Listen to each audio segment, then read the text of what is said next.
Welkom. Ons is vanoggend baie opgewonde. Daar vind so 'n graduation plaas stelselmatig in ons lewe en van ons laerskoolkinders het nou wat altyd by die kinderkerk betrokke was, het nou begin aanbeweeg na die hoërskool toe. So ons het nou by ons laaste kerkraadsvergadering met Jacques hulle bereid gewees om hierdie kleed wat op hulle geval het, is nie 'n las nie, is hulle bereid om jeugkerk te begin. So van vanoggend af, ons vra vir die gemeente om te bid. Dis nie Jacques hulle se kerk, se jeugkerk nie. Dis ons jeugkerk. Ons wil graag sien dat die hoërskoolkinders op 'n manier toegerus word en blootgestel word aan die lering en aan die toewyding van die Here, dat hulle plek kan gaan vol staan waar hulle is in hulle verskillende hoërskole. So dankie Jacques dat jy bereid is om dit te doen, en vanoggend is dan die eerste geleentheid wat die tienerkerk gaan begin. Ons gaan saam sing, in die oggende gaan julle hier saam met ons sing, en dan op hierdie punt in die diens gaan die tienerkerk dan gaan. So die van julle wat lus het daarvoor, so nou nie laat Mani en die ouens gaan nie, hulle dink hulle is nog jong, maar die wat wil gaan vanoggend, julle is baie vry om te gaan en gaan geniet dit. Dis miskien awkward, dis die eerste keer, jy moet nou opstaan, dit maak jou ongemaklik. Van volgende Sondag af is dit baie makliker. Dankie Jacques, so julle kan gaan, terwyl ons ander ouens so lank laai na Johannes 3. Johannes 3.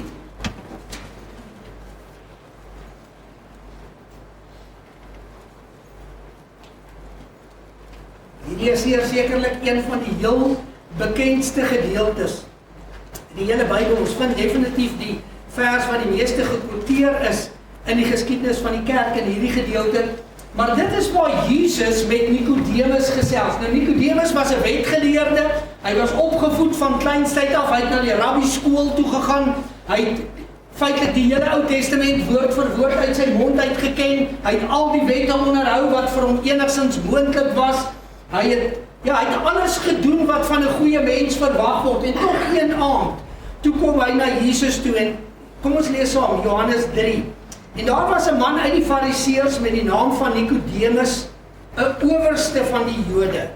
En hy het in die nag na Jesus gekom en vir hom gesê: "Rabbi, ons weet dat u 'n leraar is wat van God gekom het, want niemand kan hierdie tekens doen wat u doen as God nie met hom is nie."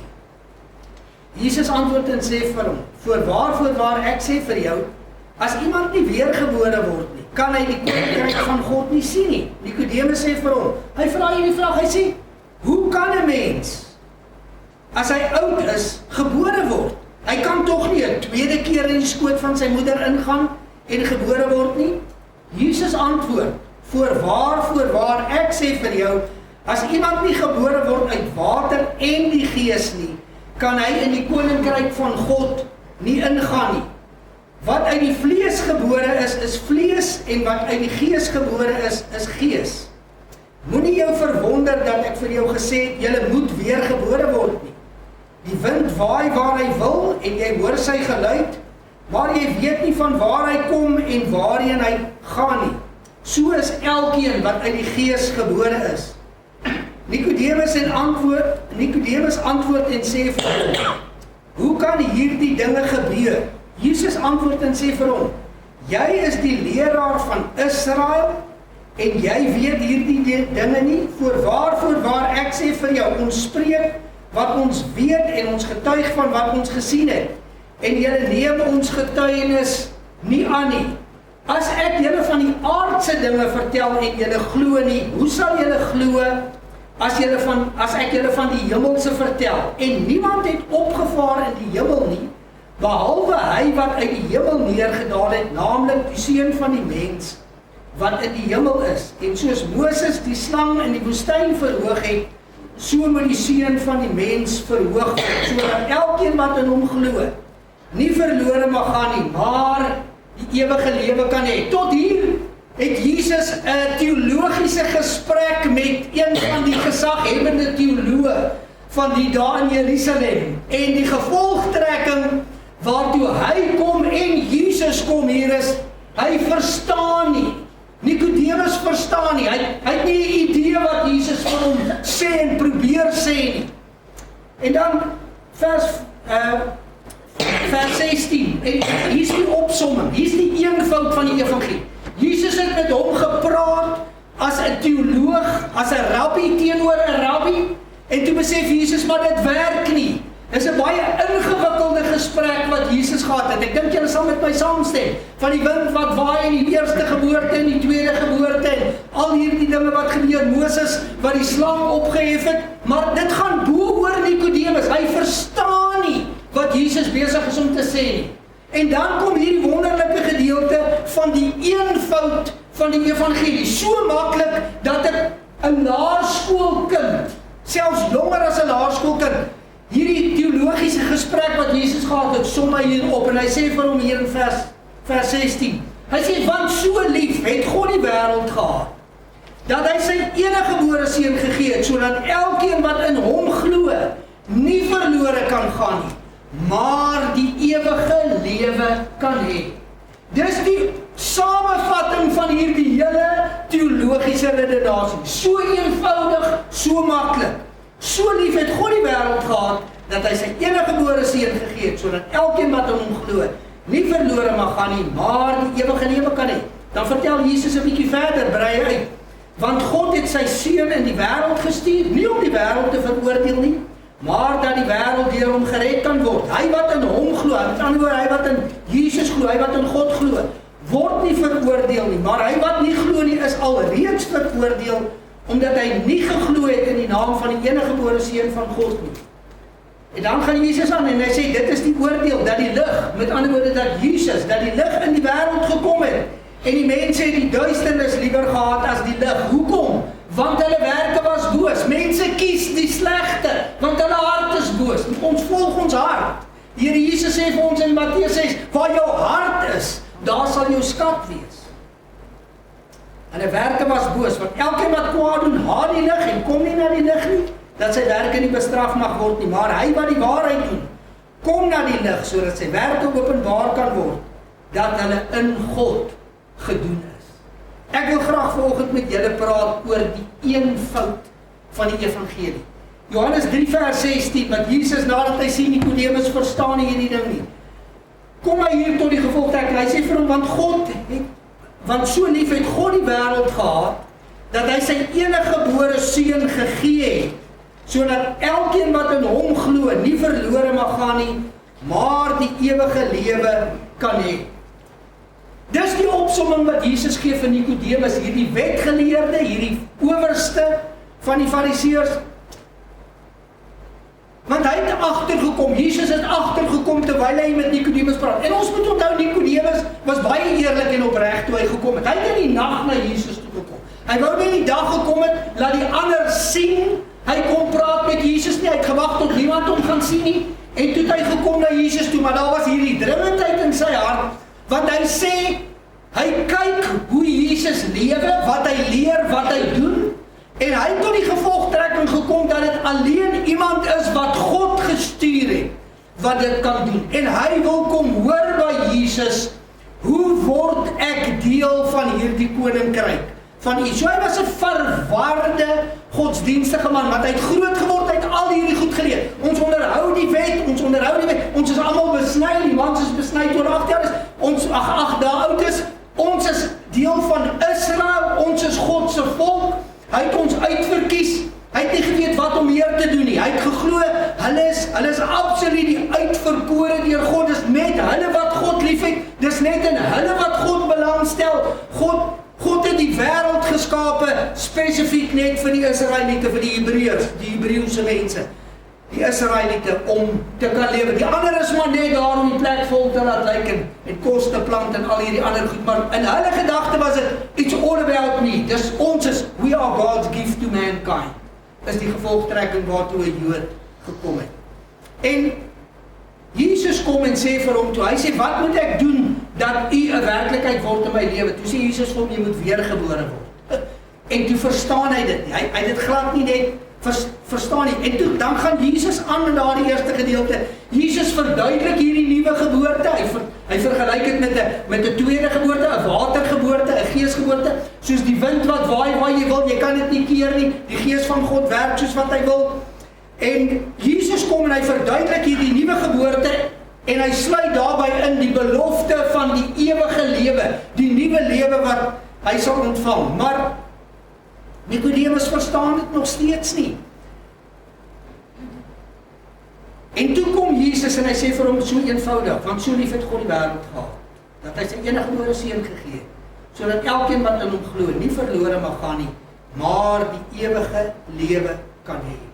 Die eenvoud van die evangelie word opgesom, die inhoud van die Bybel, die inhoud van God se skepping, God se beweeg saam met mense, word in hierdie sleutelvers opgesluit, want so lief het God die wêreld. Ek en jy het niks meer nodig om te weet, of inligting om te kry, om 'n verhouding met Jesus te kan begin, want so lief het God die wêreld gehad, dat hy sy eniggebore seun gegee het, sodat elkeen wat in hom glo, nie verlore mag gaan nie, maar die ewige lewe kan hê.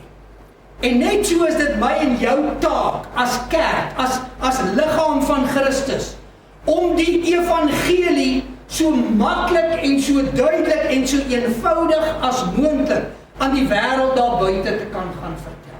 Dis die taak. Toe Jesus opgevaar het, het hy gesê, hy stuur sy gees na ons toe, op Pinkster het die gees gekom, uitgestort oor ons, en dit is die volheid van God wat ons ontvang, die dag wanneer ons tot bekering kom, wanneer ons deel word van die liggaam van Christus, kom woon God deur sy gees in ons hart.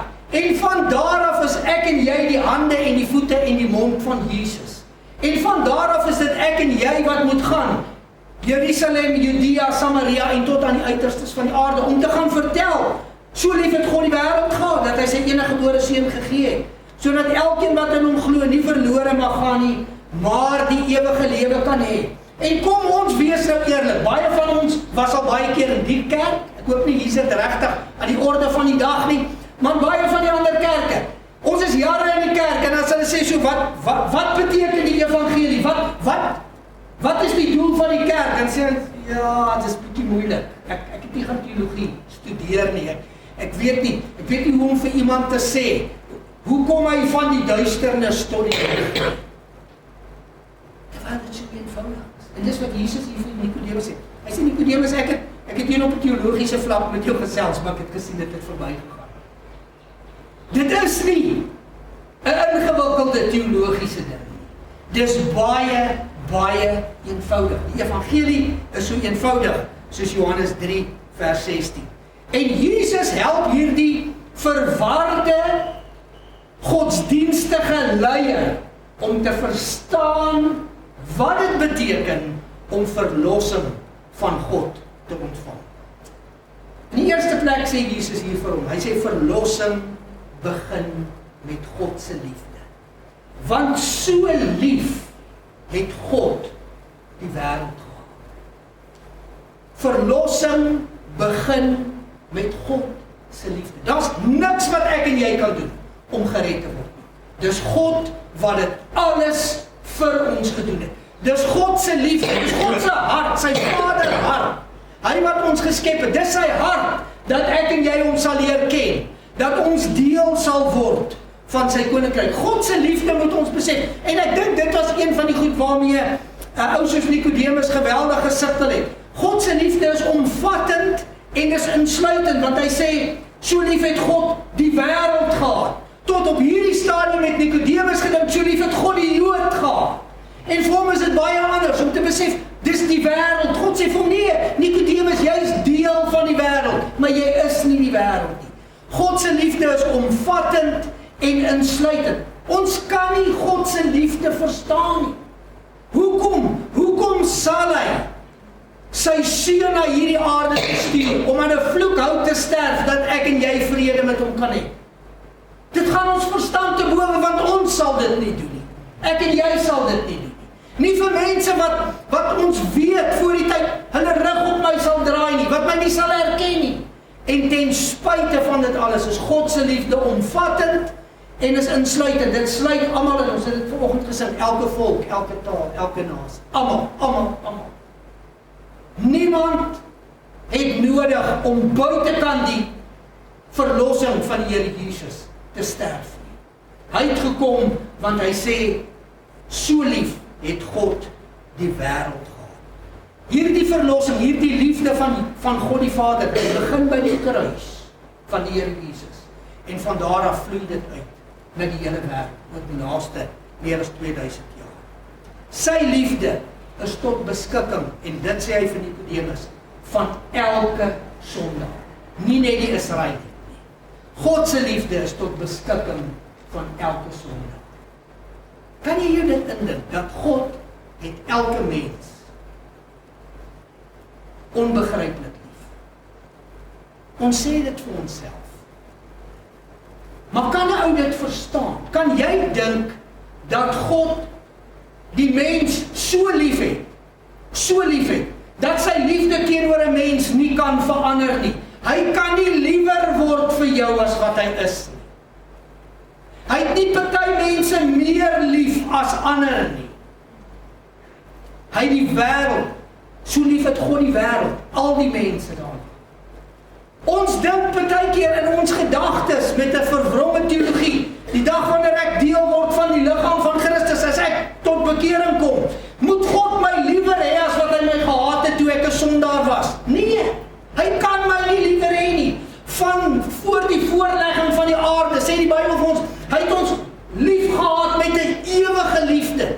Hierdie liefde kan nie verander nie. En ek glo vanoggend met my hele hart en met my hele wese, dat God het my onuitspreeklik lief, maar weet jy wat? Hy die ou wat vanoggend 'n moord gepleeg het, net so lief as vir my. Ek stel dat hy na my kyk en dat ek is ekstra besonder en ekstra spesiaal, en hy het meer liefde in sy hart vir my, as wat hy het vir die sondaar. Ons kan dit nie verstaan nie, maar dit is die liefde van God. Dis wat gemaak het dat hy sy seun gestuur het, om te kom sterf aan die kruis, sodat almal, elkeen wat in hom glo, om elke mens 'n gelyke kans te kan gee, sodat mense nie aan die einde van hulle lewe kan sê, dit was nie vir my nie, Here het my nie so lief gehad soos vir daai een, en vir Petrus het hy lief gehad, vir Paulus het hy lief gehad, Here, maar vir my, nee. Sy liefde is omsluitend, almal, dis inklusief. Daar is nie mense vir wie God nie lief het. Hy het ons lief met 'n ewige liefde.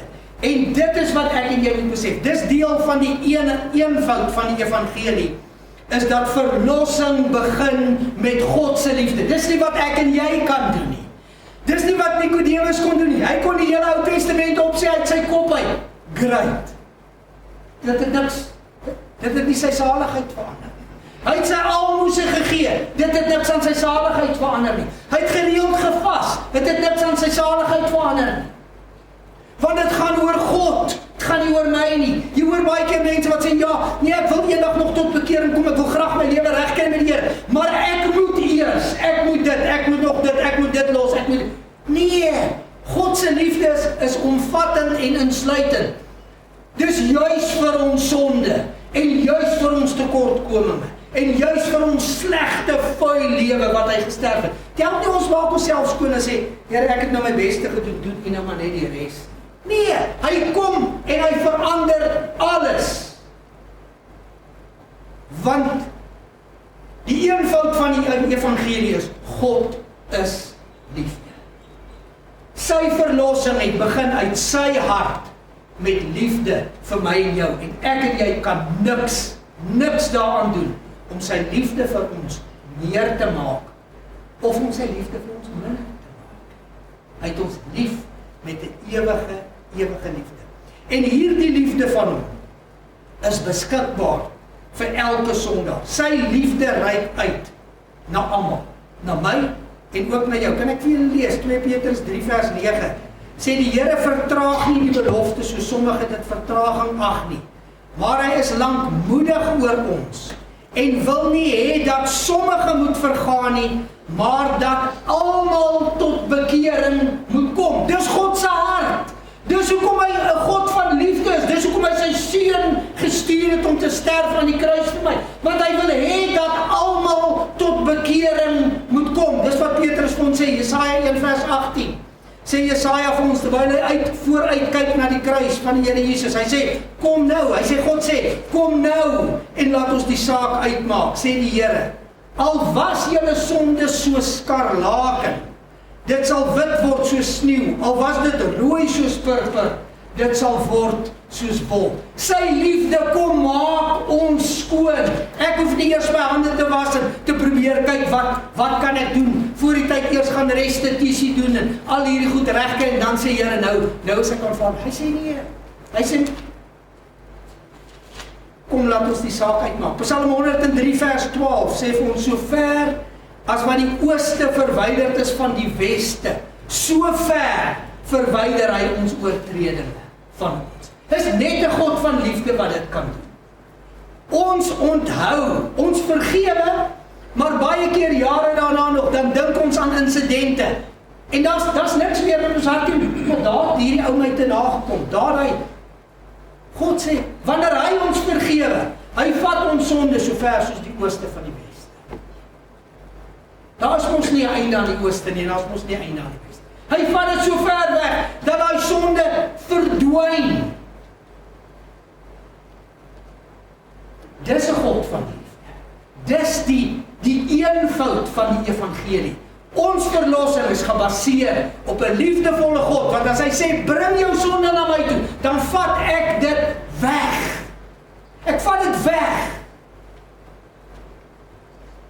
Romeine 5 vers 8 sê, maar God bewys sy liefde tot ons daarin, dat Christus vir ons gesterf het, toe ons nog sondaars was. Dis toe Jesus ons, dis die essensie van die liefde van God, toe ons nog sondaars was. Ons dink, nou dat ons verlossing ontvang het, ja, jy weet, ons kan dit nie verstaan nie. Ons is bereid om ons lewe af te lê vir iemand, as hy 'n goeie mens is. As daar dalk ergens 'n voordeel tot 'n mate vir my in dit kan wees. Maar Jesus kom, God kies om sy seun na hierdie aarde te stuur, om te sterf, sê Paulus hier vir ons. God bewys sy liefde tot ons daarin, dat Christus vir ons gesterf het, toe ons nog sondaars was. Dis toe hy gekies het, om sy liefde aan my en jou te bewys, terwyl ons nog 'n sondaar was.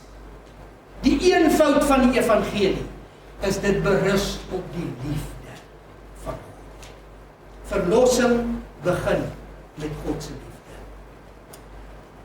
Hy gaan aan, hy sê, want so lief het God die wêreld gehad, want liefde beteken aksie.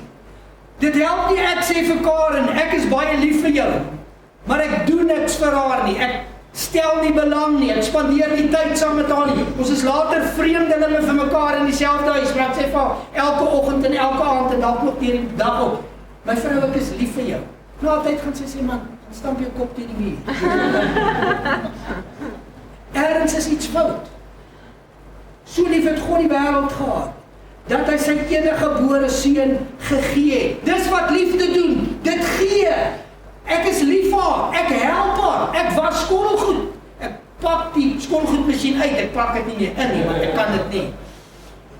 Ja, dis 'n ander een daar, sy weet beter hoe om in te pak as ek. So ek pak hom nie in nie, maar ek pak hom uit. Ek help haar met goed in die huis, hoekom? Ek is lief vir haar. Sy gee terug vir my, ek gee vir haar. Hoe meer ek gee, hoe meer gee sy. Hoe meer wil ek vir haar gee, hoe meer wil sy vir my gee. Dis mos hoe liefde werk. Want so lief het God die wêreld gehad, dat hy sy eniggebore seun gegee het. Verlossing is op grond van die prys wat Jesus betaal het. Dis die tweede punt van die eenvoud van die evangelie. Verlossing kom omdat God is liefde. In die tweede plek sê hy vir Nicodemus, hy sê, Nicodemus, verlossing is op grond van die prys wat hy daar vir hom sê, wat ek nou gaan betaal in die volgende paar dae. En ek en jy kyk terug na dit en ons besef, dit is Golgotha sê vir ons, die prys is betaal, die leë kruis sê vir ons, die offer is aanvaar. Toe Jesus gesê, dit is volbring, toe beteken dit is klaar, die prys is finaal betaal. Daar's niks meer wat God kan en gaan doen nie. Hy het alles gedoen, hy het 'n volmaakte verlossing vir ons bewerk. Want dit was gebaseer op liefde en op die prys wat sy seun betaal het. Die kruis is die bewys van God se liefde vir my en vir jou.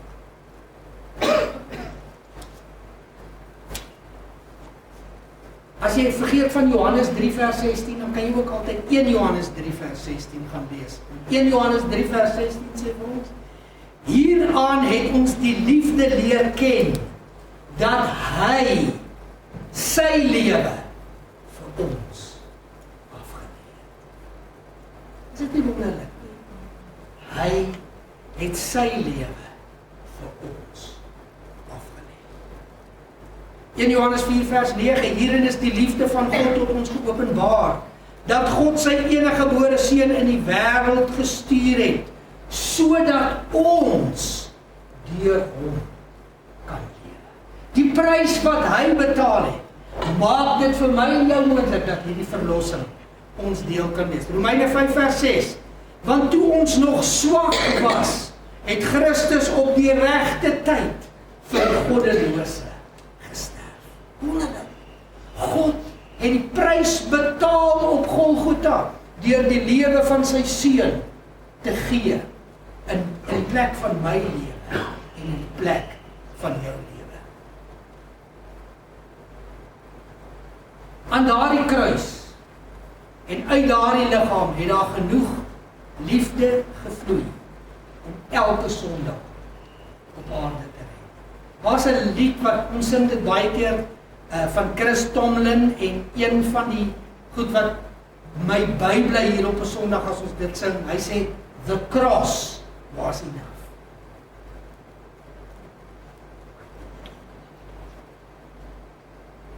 Is dit nie wonderlik? Die kruis was genoeg. Niks meer nie. Niks minder nie, want dit het hom alles gekos. Maar die kruis was genoeg. Ek en jy hoef nie te probeer beter wees as wat ons is nie. Want die kruis was genoeg. Dis die volmaakte, volkome prys wat Jesus vir ons betaal het, toe ons nog sondaars was.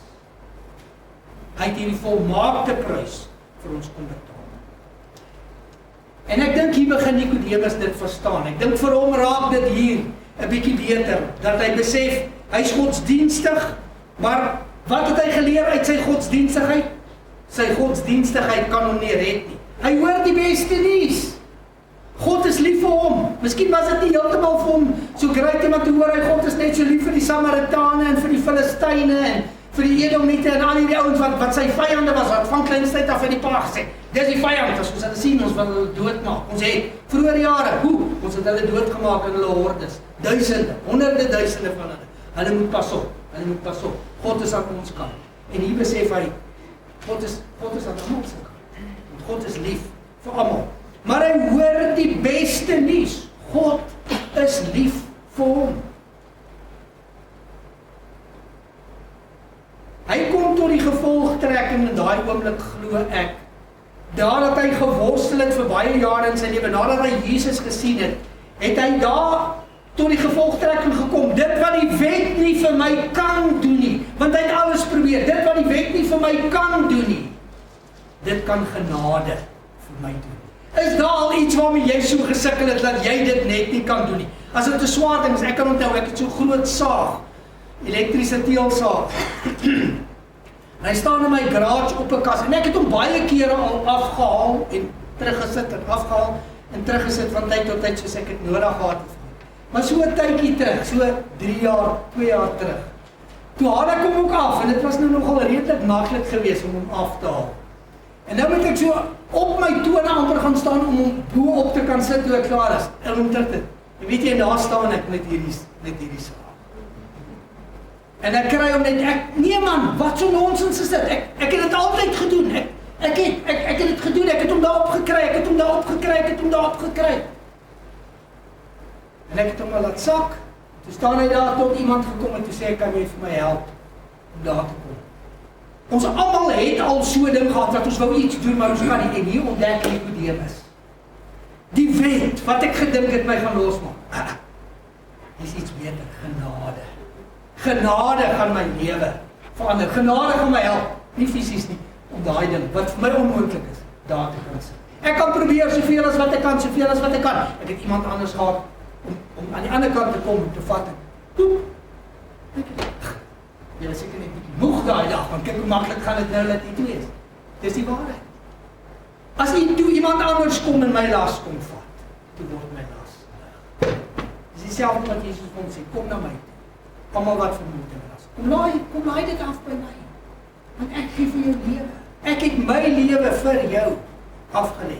Die kruis waarborg ons die verlossing van God vir elkeen wat glo. So die eenvoud van die evangelie is in die eerste plek, dit is gebaseer op God se liefde. In die tweede plek is verlossing is op grond van die prys wat Jesus betaal het. En dan die laaste punt, hulle leer ons die preek in 3 punte, verlossing word verkry. Hoe kry jy dit?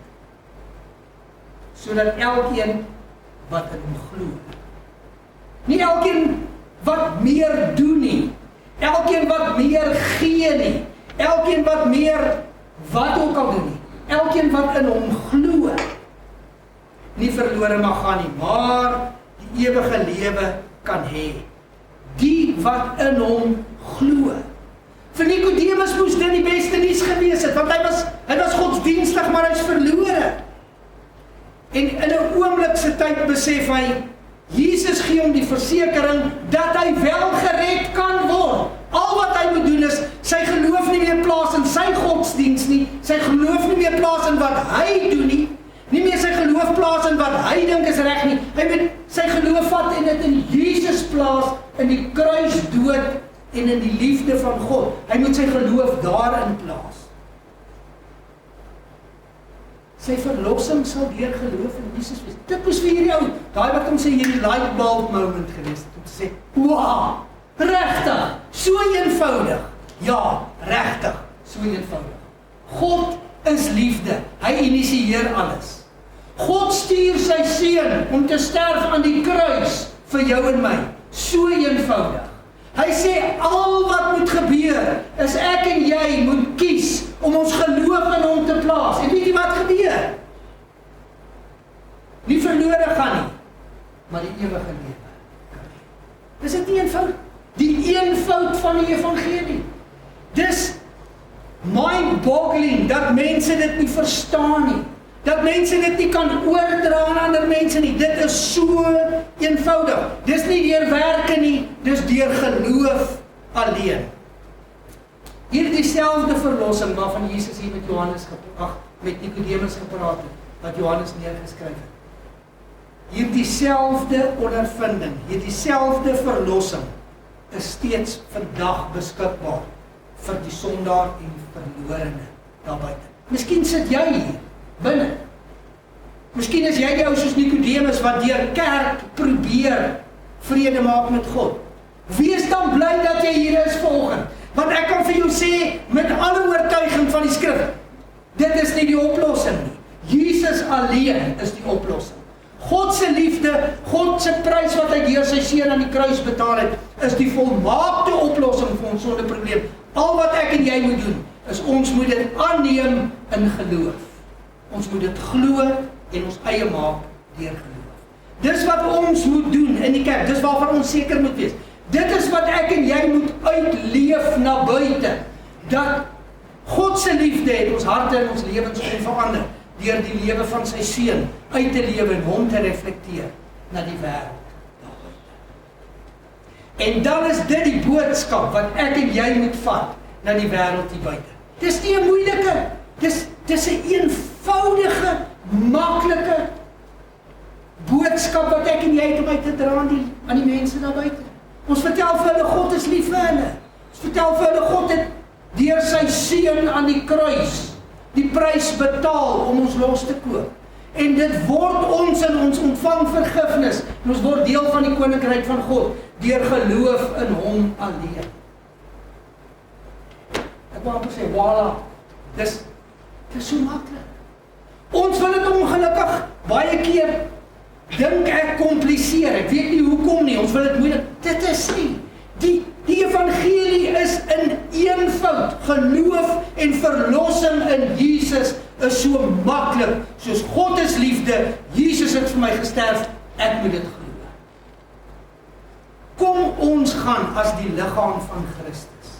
In 'n tyd soos hierdie, wat ons wêreld hierdie so nodig het. Terwyl mense voel, niemand gee om vir hulle nie, daar's nie liefde vir hulle nie, om vir hulle te gaan sê, God is liefde. Kom ons gaan wys vir hulle, God is liefde. Kom ons vertel vir hulle van Jesus se kruisdood. Kom ons nooi hulle om in geloof die Here Jesus te kan aanneem. So eenvoudig. God is liefde. Verlossing berus op die prys wat Jesus vir ons betaal het aan die kruis. En ons ontvang dit deur geloof alleen. Dis die boodskap wat die Nuwe Testamentiese kerk gebruik het om die wêreld te verander. Dis die boodskap wat nog deur die eeue heen na ons toe gekom het, wat ons harte en ons lewens verander het.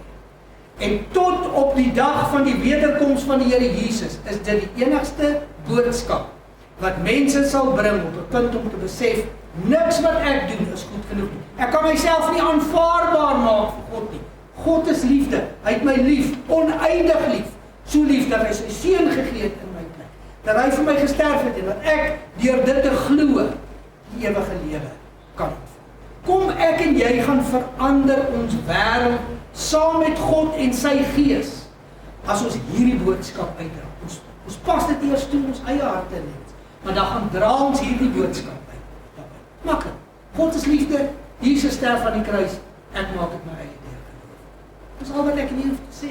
Ons hoef nie daarvoor universiteit toe te gaan om 'n teologiese graad te gaan kry nie. Dis letterlik so eenvoudig soos dit. Kom ons gaan, ons lewe dit, maar ons dra dit uit daar buite. Dat ons as kerk van Jesus, dat dit die boodskap sal wees wat ons uitdra. Sal ons dit gaan doen? Ons bid saam. Here Jesus, ons is so ongelooflik dankbaar vir ou Nikodemus wat daai aand na U toe gekom het en hierdie gesprek wat Johannes vir ons opgeteken het. Om te kan besef dat U het ons oneindig lief, oneindig lief. U het U seun gestuur om te kom sterf as 'n verzoening vir ons sondes en dat ons deur geloof in U die ewige lewe kan ontvang en ons sondes vergewe word. Dankie daarvoor. Dankie vir hierdie boodskap wat deur baie jare heen biljoene mense se lewens aangeraak het en verander het. Ons is so dankbaar daarvoor. Dankie dat dit ons eie lewens aangeraak het. Help ons, Here, as ons vanoggend hier sit en ons worstel nog met hierdie, ons probeer nog met ons eie dinge vrede met U vind. Bring ons op daai punt wat ons sal sê, Here, ons gee oor. Dis U liefde, dis U kruis, dis U genade. Ons plaas ons geloof in U. Here, mag, as daar so iemand is hier vanoggend, erns maak daarmee. Maar Here, mag ons as U kerk ook met 'n dringendheid hierdie eenvoudige boodskap uitdra. As ons hier uitgaan by hierdie hek, mense wat oor ons pad kom, dat ons sal lewe, dat hulle in ons sal sien, God is liefde. God het sy seun vir ons gestuur en in ons plek gesterf en ons kan deel wees van die liggaam van Christus. Help vir ons, Here, in hierdie week wat voor lê. Help vir ons om so te lewe dat die wêreld 'n beter plek sal wees, omdat hulle God sal leer ken deur die eenvoud van verlossing. Help ons daarmee.